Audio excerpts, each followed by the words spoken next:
to be exclusive. Very true. We often see the same underlying ideologies portrayed through time. Take Shakespeare's Romeo and Juliet, for example. A similar story exists between Qais and Layla in the Middle East and between Hir Ranja in India and Pakistan. And they're all revolving around their own culture.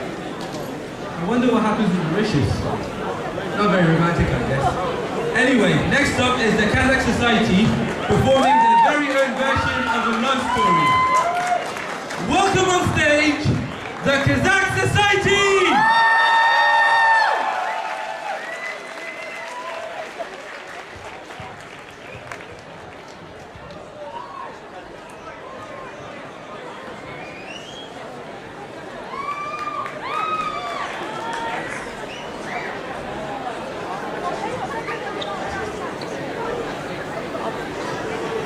Today has been handed down among our people for many generations.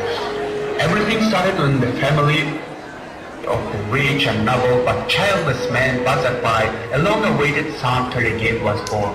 He had been growing up as a brave, clever and handsome young man.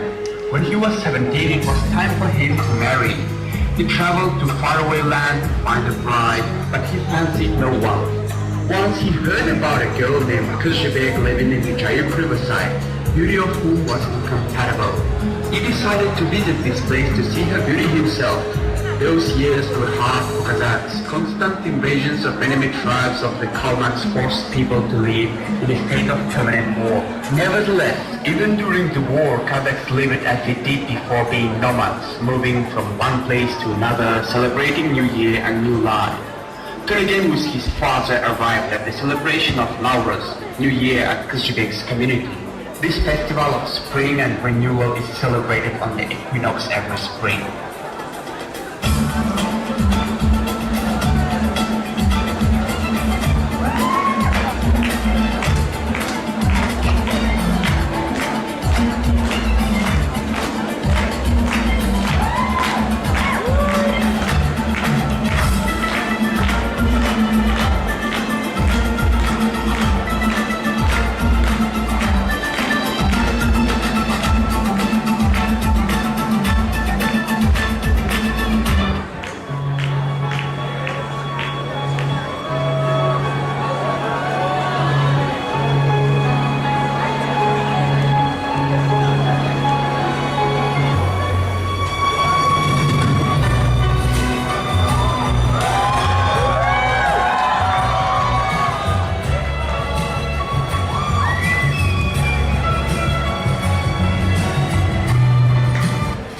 Telegin fell in love with Kuzhebek, but happiness wasn't meant to be for these two.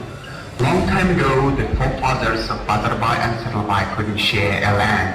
We, the judges of that time, decided to leave the land to Saralbai's family. Bazarbai's forefathers had to move to another place. Although plenty of time passed, hurt and grudge remained and become an obstacle for Telegin and Kuzhebek.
appreciate and fill it in is a reminder to others that love is eternal. If not on earth, then hopefully somewhere in heaven.